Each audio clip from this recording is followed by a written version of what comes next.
Godmorgen alle sammen. Mange tak fordi I er kommet, og velkommen til denne screening og diskussion af Once Upon a Screen. Jeg er Alan O'Leary fra Aarhus Universitet.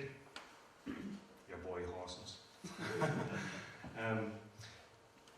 Jeg er rigtig glad for at samarbejde med Platform K om denne unikke event.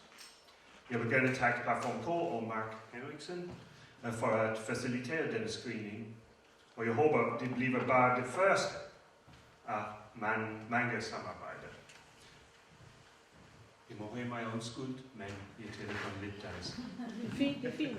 Så nu går jeg over til engelsk. So welcome to this screening and discussion. And welcome also to those of us who are, or those of you who are following us online and the live stream. And indeed to those of us who are watching us those of you who are watching us in the future when we make the recording available. Thanks to Platform Co for their enthusiasm about this event and for the logistical support. Sincere thanks especially to Mark Henriksen and to the others who have supported us here for your enthusiasm and hard work. I also need to acknowledge the support of the Cultural Transformations Research Programme at Aarhus University. But thanks most of all to Ariel Avizar and Ellen Kreutzer, the initiators and the coordinators of the two Once Upon a Screen projects that you will shortly hear more about and that you will see examples of. I should say that Ariel and Evelyn, despite their offensive youth, are two of the most active and influential video essayists in the world working today. So it's really wonderful to be able to host them here for this event and just for a couple of days. So just to introduce them at greater length, Ariel Avizar is a PhD student and TISC Film School Scholar at Tel Aviv University. He's the maker of many video essays, and apart from Once Upon a Screen, co-edited with Evelyn, he's also the curator of the ever-growing TV dictionary of short video essays devoted to individual TV shows.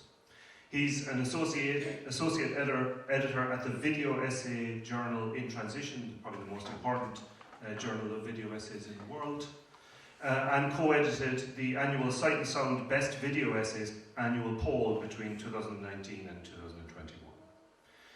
Evelyn Kreutzer is a postdoctoral researcher at the Film University Babelsberg Konrad Wolf near Berlin. Where she leads the project The Digital Video Essay, funded by the German Research Foundation, the DFG. Evelyn also serves as an associate editor in Transition. Her written and videographic work, her video essays, have been published in journals like The Cinephiles, Music, Sound and the Moving Image, Nexus, Research in Film and History, as well as, again, in Transition. So I'm going to let Ariel and Evelyn introduce the two iterations of the Once Upon a Screen project and the programme of films that they've planned for you today in a moment. But I just want to point out that what we have here this morning is the the global premiere of Once Upon a Screen, at least in its second iteration here, that we'll hear about. And we're very happy indeed that this event can happen right here in Horsens in Platform Co on a cold December morning. And we hope it's the beginning of a tradition of screening and showcasing video essays and experimental academic filmmaking in the city. And just to let you know the shape of the morning, after Ariel and Evelyn's introduction, we'll have a screening of a programme of films from both iterations of Once Upon a Screen, including specially recorded short introductions by the makers, the different filmmakers. Then we'll have a brief break where you can grab some refreshments, alcoholic or otherwise, and then we'll have a Q&A, which I will chair, allowing you, the audience, to ask questions of Ariel and Evelyn. So over to you guys.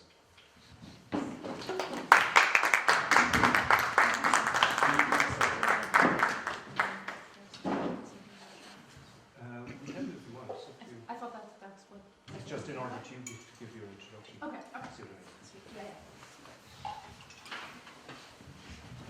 Well, thanks so much for having us in this lovely venue on this lovely morning. It's, I think, the first time for both of us to be in Denmark, so It's a really nice event to bring us here. Many thanks to Alan in particular for inviting us. Yeah, I'm very excited to be able to be part of this big premiere and to have our project featured so prominently. And we were just talking about this a minute ago. It's kind of have to shake ourselves sometimes when just to realize how big this project has become. I certainly don't think neither of us had any idea that it would turn out to be that way. It really started as a friendly exercise or experiment between the two of us after we had met at a few conferences and vibed videographically. So yeah, big welcome from us as well, and many thanks again for the invitation. And Ariel will talk a little bit about the first edition of Once Upon a Screen, which you'll see some extras of, and then before we show this the second batch, I'll talk a little bit about the second one, if that format sounds good. Yes, so as Evelyn has said, this began as just a conversation between the two of us. We met, it was before COVID, Yeah. 2019. We were kind of telling each other stories about our childhood cinematic traumas, film that we watched as kids and were maybe shouldn't have watched at that young of an age. And then we decided to make video essays meant for each other, kind of dealing with those memories. And then we invited our friends and colleagues to share and make their own.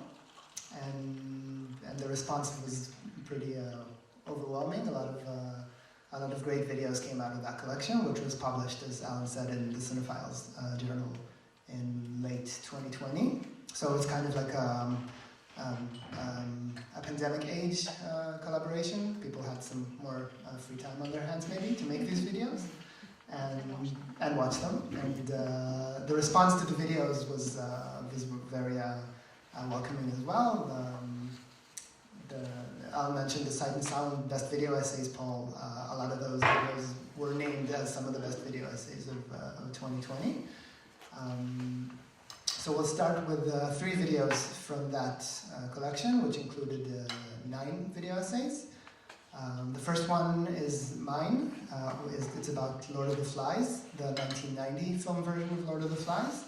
I should say this video and most of the videos we'll be showing today have some, shall we say, troubling imagery that's maybe not for younger viewers. So yeah. So take that under consideration. I watched this in school, no less, at the age of 8. But at least one good thing came out of it, so that's nice. We'll start with this video, and then the other videos will be preceded by an introduction from their makers, so I won't say more about that. I'm not sure if that's the right word, but enjoy. Thank you.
Hello, everyone. This is Kevin B. Lee, and I'm introducing my contribution to the Once Upon a Screen series. It was around the first weeks of the lockdown in March 2020 when I was quarantining in my mother's house in San Francisco, and I had a lot of time to reflect on childhood memories and experiences growing up in the area. And thinking about the Once Upon a Screen series, I thought about what sorts of traumatic experiences I had watching films growing up, and the memory came of a film I had seen in the cinema back in 1987. So I decided to visit the site where this cinema used to be. And I got there and I just parked the car in front of the former site of the cinema, and for about a couple of hours I just started talking to myself in the front seat of my car parked in front of the cinema, trying to recall the memories, until I finally was able to develop a monologue that I could just speak aloud. Then I started to film the site following the path of my monologue, and that resulted in what you're about to see, Once Upon a Screen Explosive Paradox. Enjoy.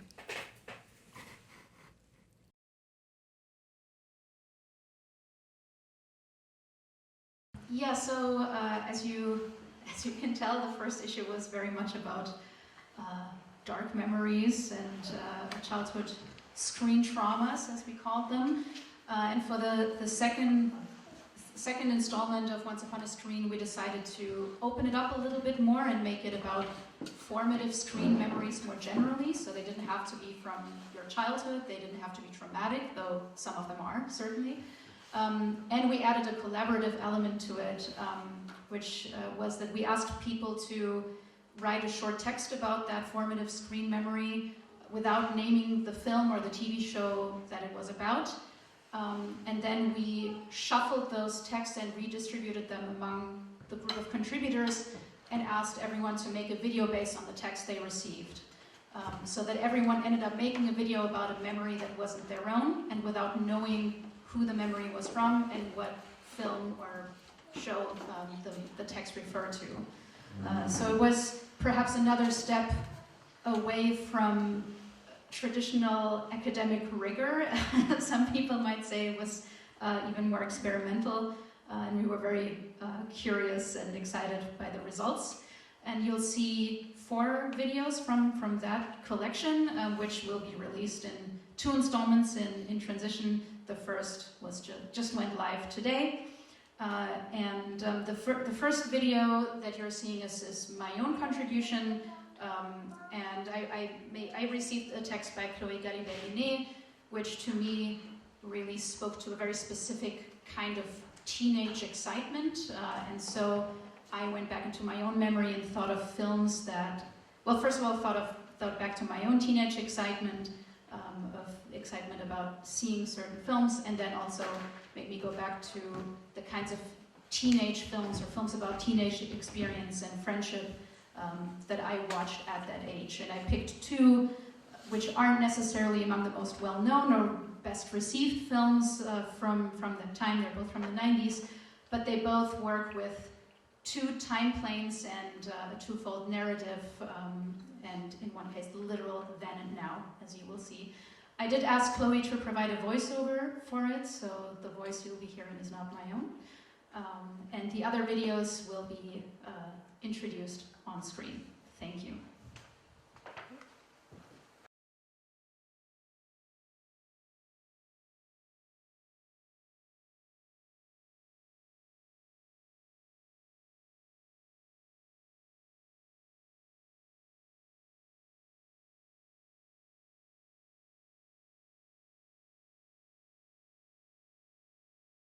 Greetings from Prague, and big thanks to Ellen O'Leary, Ariel Avisar, and Evelyn Kreutzer for inviting us and organizing this wonderful event.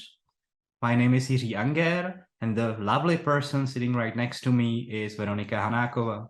and we're delighted to present you our video essay, The Clown, the Tree, the Shadows, which is based on a text by Claire Richards. Our source material was a scene from a classic, but not really the great horror movie Poltergeist from the 80s. It shows a kid bedroom full of toys, colors, and lights, and everything seems idyllic. But all of a sudden, everything becomes strange, disturbing, even horrifying, and three main figures, the clown, the tree, and the shadows, emerge from the darkness. And they become so powerful that they become communicate with other clowns, trees, and shadows from our cinematic memories. Of course, the question is how to materialize these memories by cinematic means. Our affection for experimental cinema and found footage filmmaking proved particularly fitting for such an endeavor, as this genre offers exquisite tools for capturing how images from popular culture haunt our imaginative lives as sort of fleeting ghosts, inherently unstable, yet still very recognizable. We are also inspired by Adrian Martin's essay, Entities and Energies, that explores the relationship between another classic 80s horror movie, The Entity, and its found footage rendition by Peter Cherkassky. The film is called Outer Space. And the text inspired us to search for continuities rather than discontinuities between narrative and experimental cinemas, and stage various interplays and encounters between the cloud, the tree, and the shadows in Poltergeist, and numerous clowns, trees, and shadows from the avant-garde works we know. And the final piece of the puzzle was the opening of our video essay. And we finally had the chance to use our quasi-cinematic device, a stereoscopic projector lamp that we own since the last Christmas or so. And it was inspired by an episode from TV series Better Call Saul. And it expressed precisely the feeling of familiar childhood toys on the verge of becoming uncanny, unfamiliar. A similar gesture that we found in Claire Richards' memory and on which our video essay is based. Okay, so thank you for your attention and hope you enjoy the screening.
The first image he told me about was of 3 children on a road in Iceland in 1965.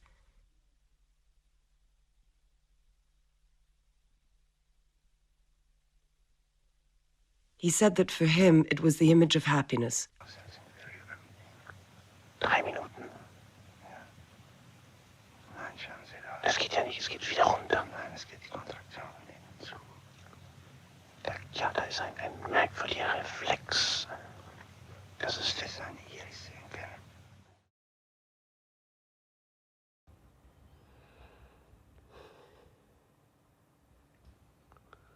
Comment tu t'es retrouvé à la télévision? Tu ne devais pas reprendre le domaine? Dis-moi ce que tu veux. Rien. Rien. Et qu'est-ce que je pourrais vouloir de toi? Non, mais qu'est-ce que tu imagines? De l'argent?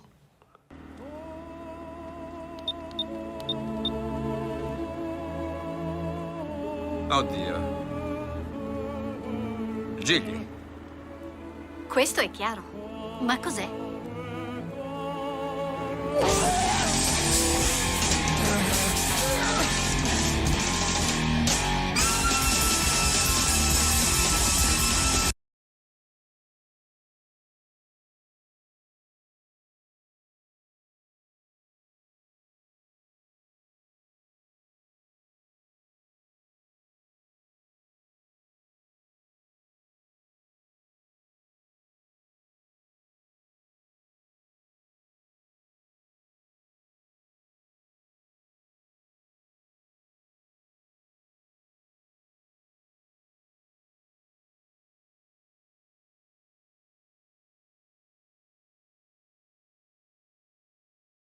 Hello, my name is Barbara Zecchi, and this is my reflection about Mirror Mirror.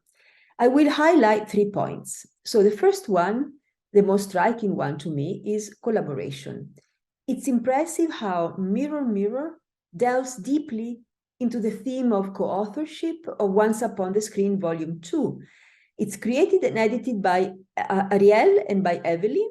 It's based on my text with voices by Evelyn, Alan, and by me, and further contributions from Maria Hoffman. So this is an unprecedented example of teamwork among video essayists. Then a supercut, which also brings this video essay to a different level. So through hypnotic repetitions and through interlockings, displacements, Mirror Mirror supercut takes as a point of departure the analogy of the mirror with the screen and of the woman looking at the mirror with the spectator.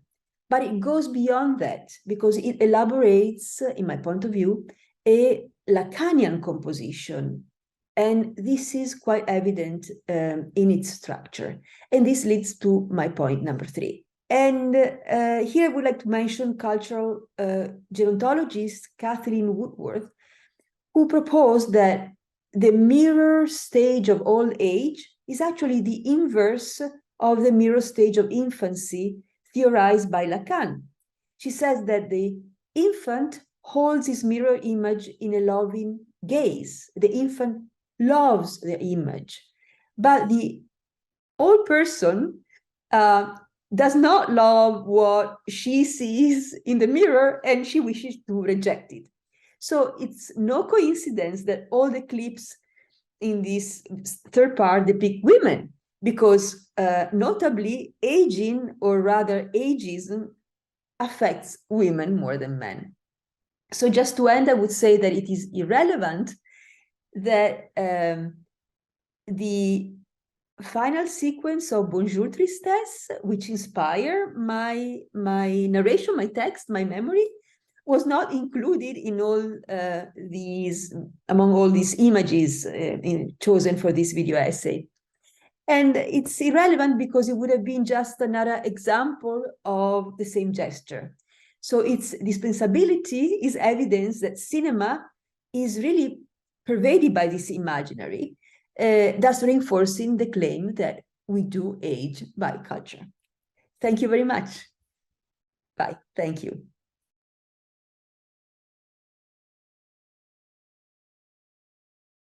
So, welcome back, everyone. And thank you for your attention during the screening. And congratulations once again to Ariel and Evelyn for wonderful activity of curation, and flattered to have been included. I think they chose my film because I organised this particular event. And there were other wonderful films, you know, that are more worthy than mine of being shown. But I guess we'll invite questions from the audience that's here in a moment, but I just wanted to give you guys a chance to offer any reflections that you might have had now that you've seen this on, I won't say quite a big screen, but a bigger screen than we're normally used to seeing these things. And in this particular curated collection of a selection from the 2 iterations of Once Upon a Screen, including the introductions. So over to you. Well, I can say about a few words about the second iteration, the one that the first part of it was just published today.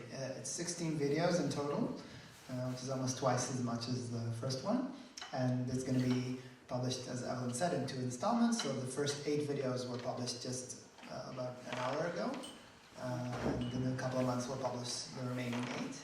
And what struck me, this is true I think for all 4 videos that we showed here and a lot of the other ones as well, in the second iteration. The first iteration each video focused on one film. Most of them focused on just one film. And the 3 examples we showed here do that as well. And for some reason, the second iteration tended to, maybe it's the dialogic associative nature of the prompts, people would connect at least two different films. Evelyn used two films in her year, and Veronica went to various associations, our Mirror Mirror one as well. Alan's video took at least 4 different films and somehow combined them together, which wasn't part of the prompt explicitly, but for some reason people tended to gravitate towards that more. There are a lot of different comparisons and associations in this bunch.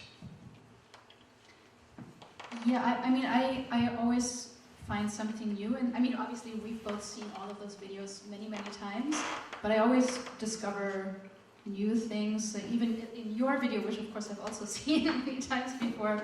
I don't know, maybe because it was on a bigger screen, something about the last section where this boy is kind of being sucked back into the fire and into the woods caught me particularly hard this time.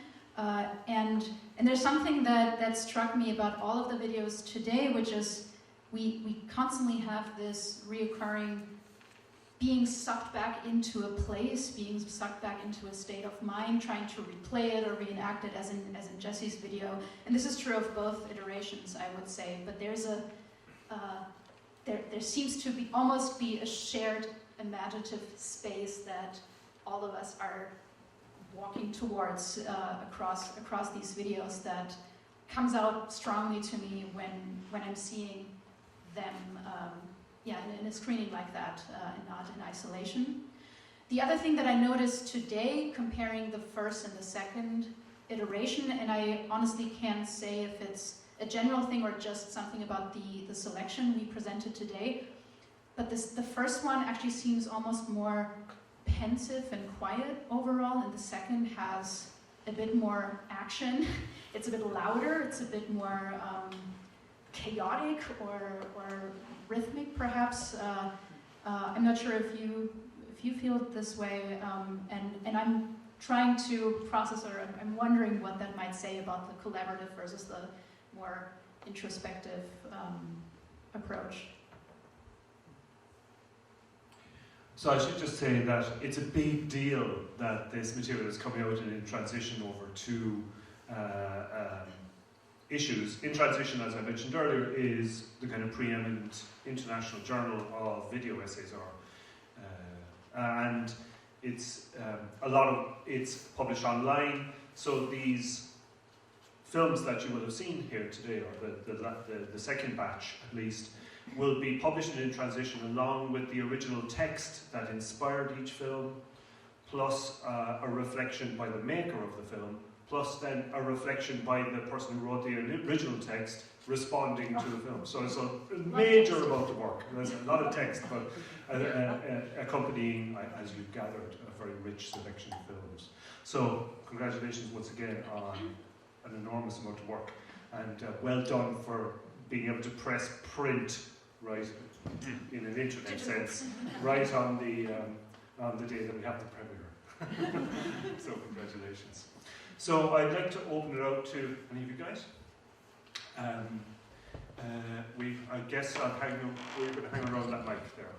Yeah, we're using this mic for the Q&A for the audience, so the people watching from home will also be able to hear the questions. Okay. So I'll be busy running around with this microphone. That's why you don't need the coat.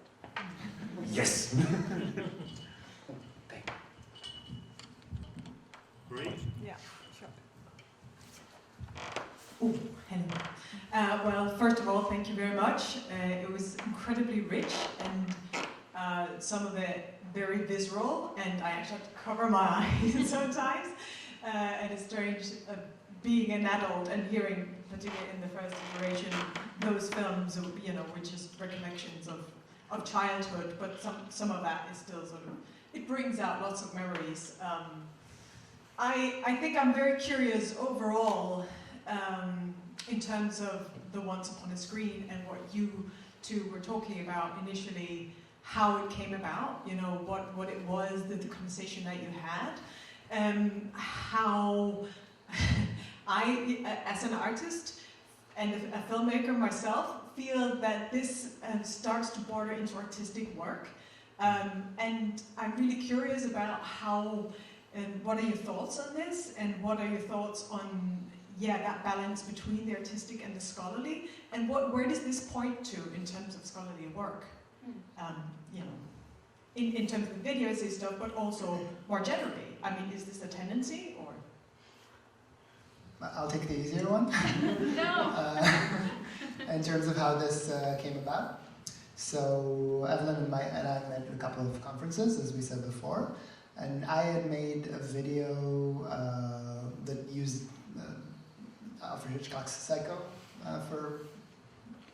and another film, but I shared that video with Evelyn, and then we were chatting on Facebook, I think, after one of the conferences, so I sent her a link, and then she watched it, and then she told me her story of traumatic memory of watching Psycho as a child, and then I told her my story of watching Lord of the Flies, and I said, your story could make a good video essay. And then she said, why don't we both make video essays?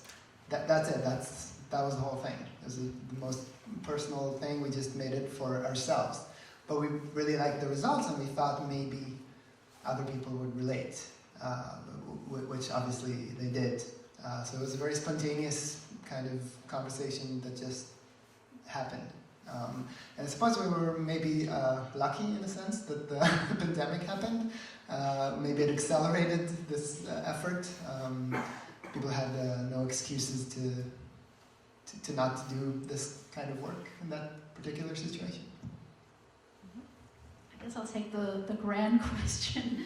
Well, first of all, I don't know where this will go, but I can say, I can speak for myself. I'm very excited about pushing the boundaries of what is supposed to be an academic piece of analysis, what's supposed to be an academic or a scholarly video essay, where the difference or the borders lie between artistic, personal, scholarly approaches. I do think there's a lot of scholarly analysis and brain work at play in all of these. It just might not be as explicit as what we're used to seeing in traditional academic writing, and also in some more explanatory video essays. That we're in the video essay community, and we have a lot of debates about that. Where do we fall on that scale between artistic and scholarly, and does that scale even make sense? And some people would probably challenge this project as an academic project, or might not think of it in that way, and others might celebrate it for pushing these boundaries. What I can say is, I don't think it's just the pandemic that kind of made that project proliferate. I think we also really saw everyone's strong desire to be more personal in their work. I think there's something that speaks to people about prompts like these, where I think pretty much everyone who's in film studies or in film production, because we also have some contributions by people who aren't scholars, but who are filmmakers or artists first and foremost. But I think we all share a certain passion for films and for audiovisual material, otherwise we wouldn't be doing this.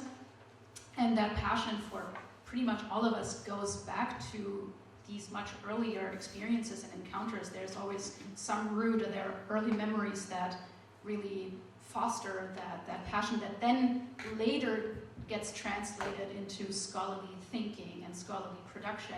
But I think that's actually that's what comes first. That's the root of our scholarly personas, much more so than the seminars that we took at our universities. So I think I'm actually not surprised that scholars in particular seem to really gravitate towards these prompts.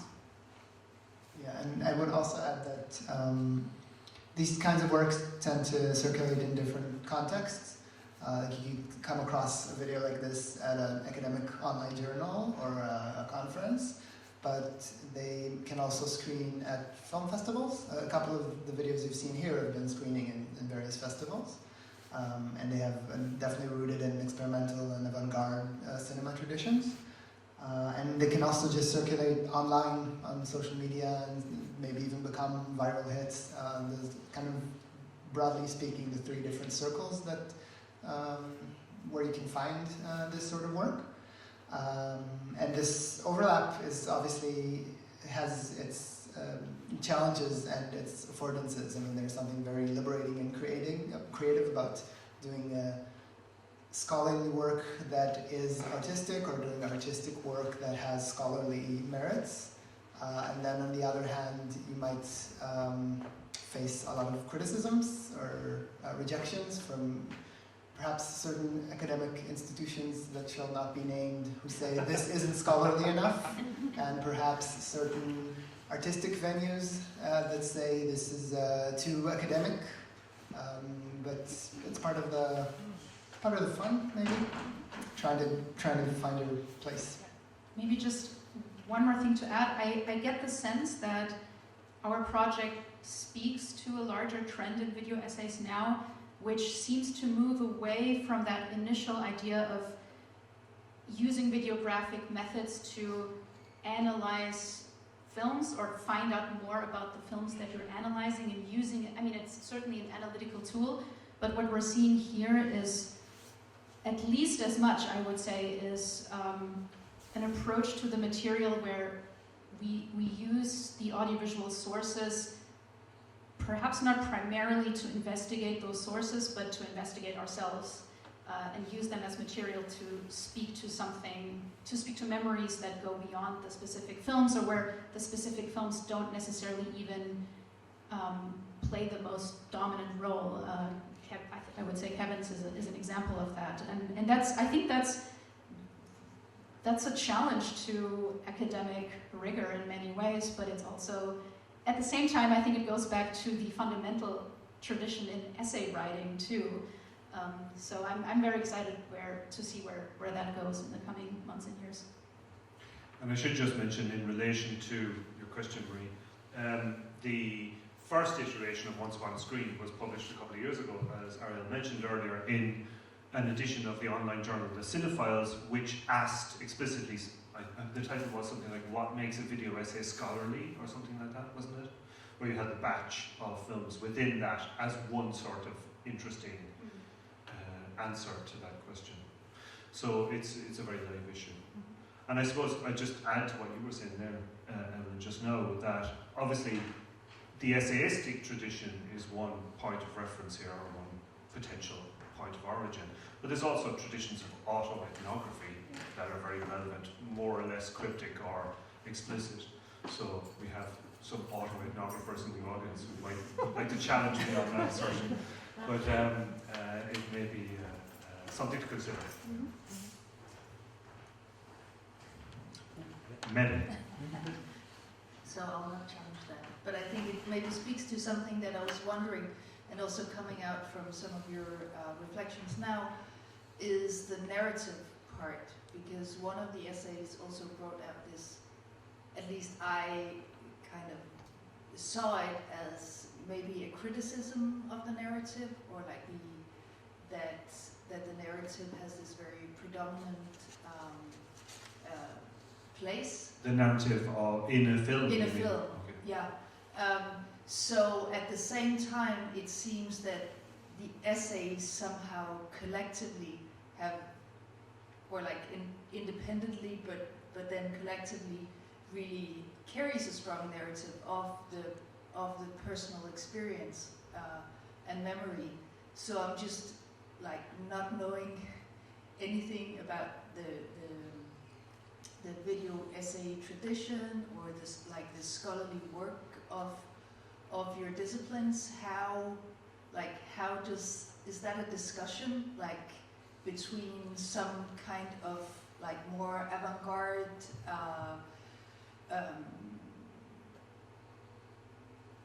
like branch of the work, and where this is maybe taking a more personal or narrative form, or it's just a curiosity?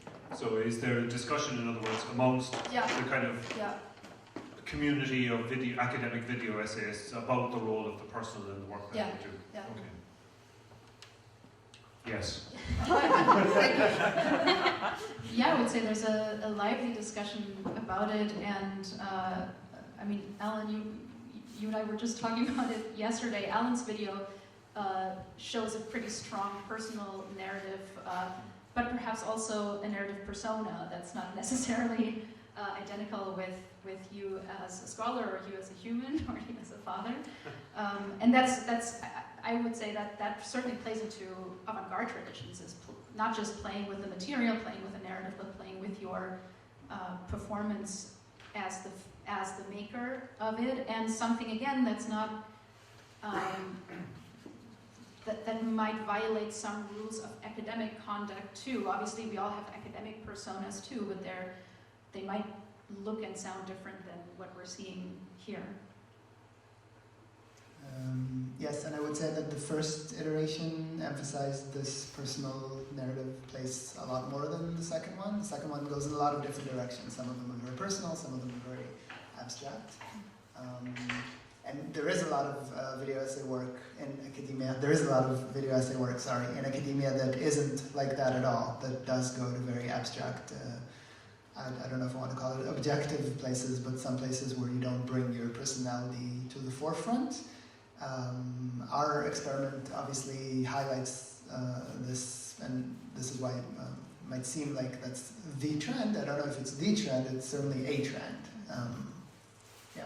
So there's, of course, with the second iteration at least, there's also a lot of tensions or convergences between the different types of the personal, or the different persons at play in every single video, because we have the text and the video. And in my case, for example, it turns out I pretty much misread the text that I received, or misread the emotions or the state of mind that spoke to me in the text.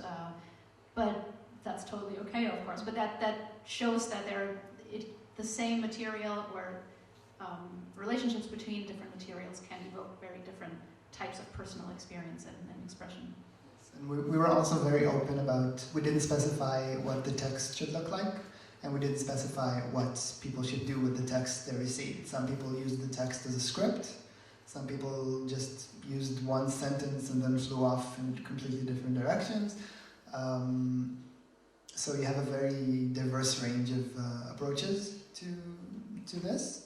And I can say, speaking from my experience, and I know a few other people would probably agree, that it was very difficult working on somebody else's text. I mean, out of all the video essays I've made, my contribution to the second collection, which we haven't seen today, was the most difficult, the most challenging video essay I ever made. Having this outside narrative without knowing what it's about or from, and doing something with it. And it would also be obviously interesting. I mean, we shuffled the text kind of randomly, and you could imagine various other iterations where other people would have gotten other texts, and almost endless number of video essays that could have emerged from this project. But we got these specifically, almost arbitrarily.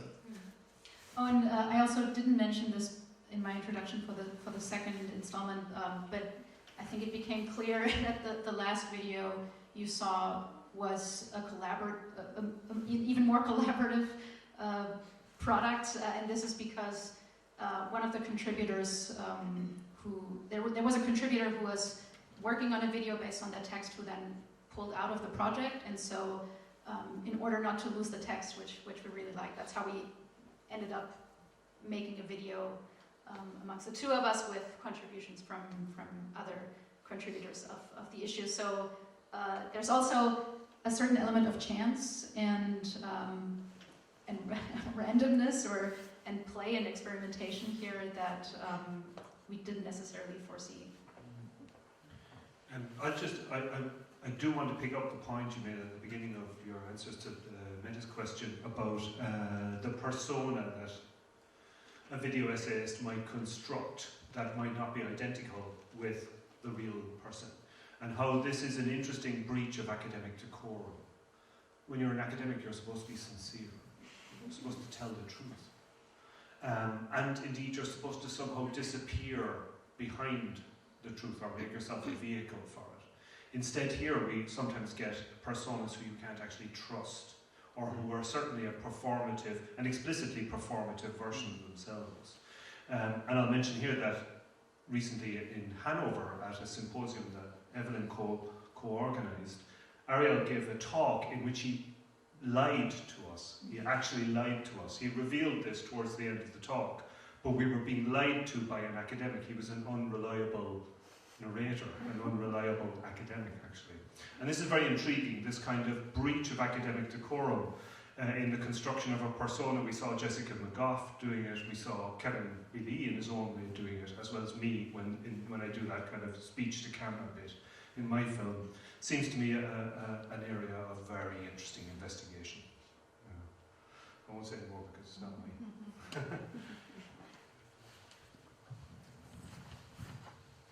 Thank you very much for both volumes. It's quite an experience to see all of this stuff end to end. I was super interested in what I would say I decode as an impulse, the impulse to do the work.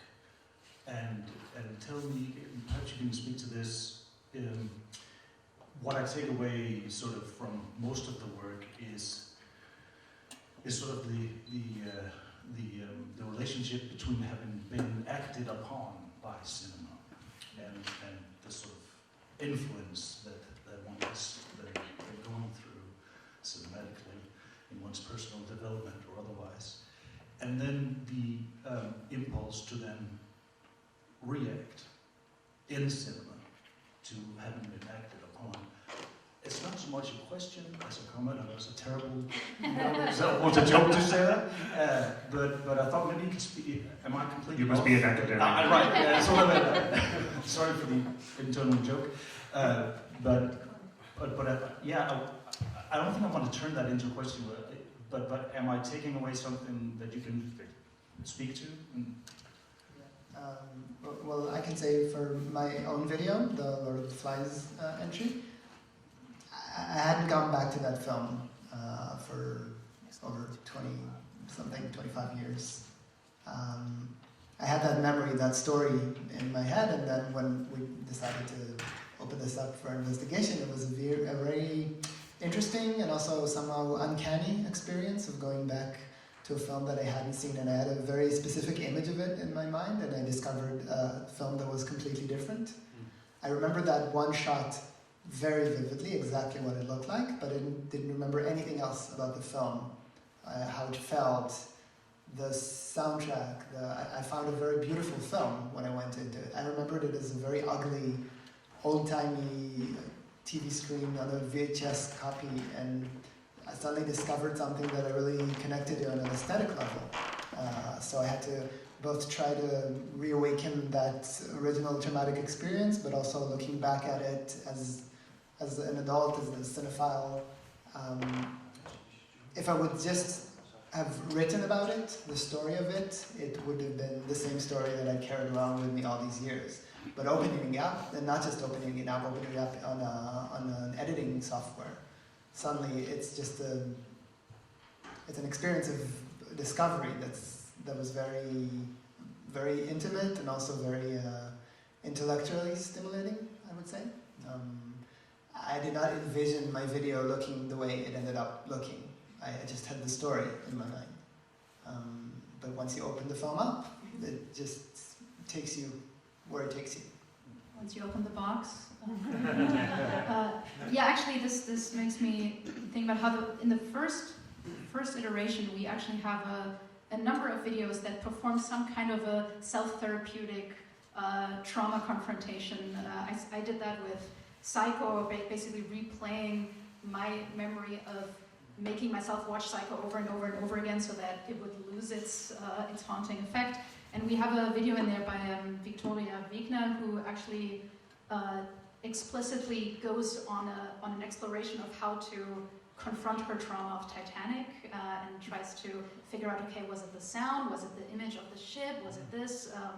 And so in many ways, I think, especially in the first one, we're seeing a lot of efforts to take ownership of the memory, take ownership or control of the film in a way that counteracts this passive traumatic viewing experience. And at the same time, as I think Jesse makes it particularly clear, there's always the back and forth, and it still has that, you can never quite shake that effect, and it haunts you all over again in different ways perhaps.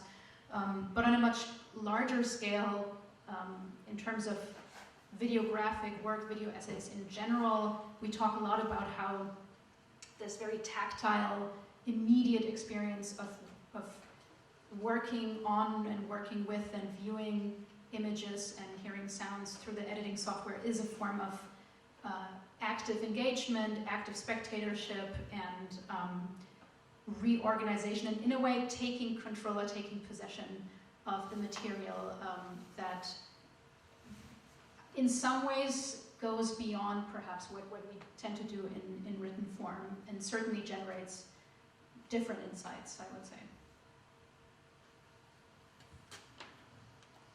Further question?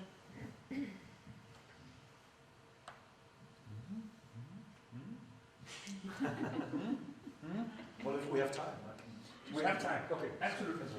Well, just to what you just said, the taking control, but also, which is very obviously also can be therapeutic in and of its own. But there's also something about the redeployment of elements. You become not co-narrator with the original material necessarily, because you don't go back to the instructor and say, should we co-narrate, but you take the material and you put it into a new narrative context, but also a new visual context, a new auditory context, and sort of, and that whole, the world is your oyster kind of attitude towards the expression from there. And I think, to me, when I see the work and I listen to how you work, when you explain how you work, I think that there's quite a bit of similarity to writing. You can read an author that you're inspired by, and you take the sentiment of the work with you. But of course, then when you're inspired by this writer and you start writing, it becomes you. And you take these forms that freely travel, and you put them into a new context. That I can sort of, for me, that's what I see also going on here. I don't know if that's completely off the mark. No, certainly not off the mark, and I also would not pose this way of working on and with films as a total opposite of writing about them. But I do think there is something about writing with the medium, about the medium that you're working on, that changes that relationship between original and copy or analysis or criticism, or at least certainly is different from traditional citations, where you usually don't rearrange the words of a quote that you're using, or you're not mixing two quotes with each other in the way that we do here. I think it creates a different, or it can create a different type of relationship between the remixer or the writer here and the material that they're working with. Yes, and I would also differentiate between two aspects of using the videographic work, making these videos as a mode of discovery and as a mode of communication, because you also discover things you wouldn't have discovered otherwise. After that, perhaps you could express those in writing or not, but that's another level. The first one, and perhaps the most exciting one, is using the editing software as your laboratory before you decide what to do with those insights. Perhaps I'll also mention something said by one of the contributors to Once Upon a Screen, the great Kevin B.D., who's one of the world's most preeminent video essayists. He said at one point, we used to talk about film. We used to use these video essays to talk about film, but now we use film to talk. So sort of using that as this found footage, if you like, as a way to actually speak about the world that you encounter in your own way. Okay, so I have a final question then to wrap up, and it's an easy one. You said that this project originated in you having this discussion about Psycho and how you felt traumatized by it, having seen it when you were too young, and how Ariel, you said, oh, that would make a good video essay. Okay, so what makes a good video essay? Everything you just saw. No, I'm not happy with that answer, so I'm going to ask it again. I don't have one answer. Before that, we can ask the more fundamental question of what makes a video essay. Because there are various different definitions of what is or isn't a video essay. And some things that academics consider, and a lot of videos that academics consider video essays, most people in the world, including video essayists, would not consider a video essay, and vice versa. If you just look at the Sight and Sound poll for best video essays, that's on the end of the year list for the past 5 or 6 years. Those include online videos, feature essay films, documentary films, TV shows, experimental shorts, live installations, a diverse range of things that some people perhaps might consider a video essay and others would not. A video essay is a very popular term, so it's useful for discussing things, but I prefer thinking about videographic practice as a mode of engaging with films, no matter what comes of it. And as far as I'm concerned, a good video essay is perhaps something that makes an inventive or an interesting use of videographic practice that isn't just an illustrated lecture. We had that discussion yesterday. But that isn't just taking words and then accompanying them with some audiovisual images, but really using that form of videographic engagement to discover, engage with, communicate ideas and insights about whatever it is you're dealing with, whether it's a film, a TV show, a video game, a philosophical concept, whatever. So that's interesting videographic work as far as I'm concerned. I don't know if it's a good video essay, but it's interesting videographic work. I would go very simple and fundamental. I would say a good video essay is a video essay that generates thoughts and feelings that linger longer than the screening time of the video essay. And that can be true of either the maker or the person that's watching it, ideally both. Could I ask an additional question? Okay, we have a final question. It's a bad video essay. No, it's just following up on what you said. I've become curious as to, like, I would see these types of video essays, also in an academic setting. Now I'm completely making an assumption, but I would think that they have their own discussion and their own audience, and at least needs to make an effort to kind of transgress disciplines.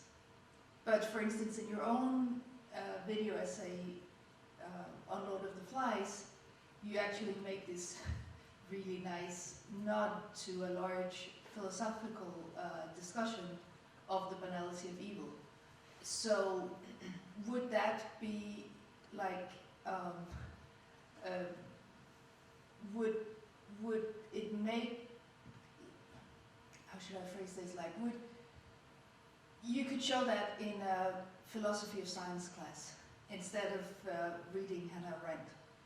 Like, could this be a contribution to, making students actually get, a more embodied sense of what's the banality of evil, like what's the core idea of this larger philosophical discussion? Would that be, then you've kind of made a larger contribution, or is that not kind of part of the discussion?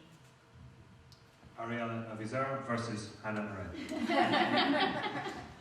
Well, it seems to be part of the discussion, if only because you just asked this question, offered that way of approaching it. As I said, these videos can circulate in many different places. Personally, we have screened this in various different contexts, and sometimes it's the more shall we call it formal artistic aspects that are up for discussion. Sometimes it's more the relation to scholarly position and personal experience, and sometimes it could be a discussion of the literary work that spawned the film or of the philosophical questions. Each context and perhaps each viewer can do with it what they will. Again, you could ask, does that make it scholarly? Does that make it artistic? For me, these questions, they are interesting, but the answers aren't perhaps very interesting. It's more the discussion. I can just add to that. I recently visited Kevin B. Lee's class in Lugano, actually, which mostly has students from marketing and journalism, but not necessarily film in it. And so, but it's a seminar about video essays. And so I talked a little bit about the personal approach in this project and in other projects of mine, and I noticed relatively quickly that the cinephilic aspect of it might not be the most interesting aspect to those students, but what we ended up talking about a lot was how to take seriously and productively one's own initial interests, passions, and whenever we have strong reactions, and I do that, I say that to my film students as well, pay attention to your strongest reactions to a given material and then see what you can do with it and how you can make that work and make that productive within your specific realm of expertise and work, and how you can bring in the personal in this way. So that can go in many different ways. I don't know if that means that our videos should be on a syllabus for a marketing class, but the personal approach, of course, is a much larger question that can be applied in various contexts. Thanks very much, Ariel and Evelyn. I don't know that we got an answer to the question, what makes a video essay good? What's your definition? I'm sorry, I'm just the chair. So we perhaps could finish by thanking once again Ariel and Evelyn for their hard work and for their great success in not just one, but 2 iterations of Once Upon a Screen and the publications associated with those. We look forward to iteration 3. And thanks again to Platform Co for making this happen. Thank you.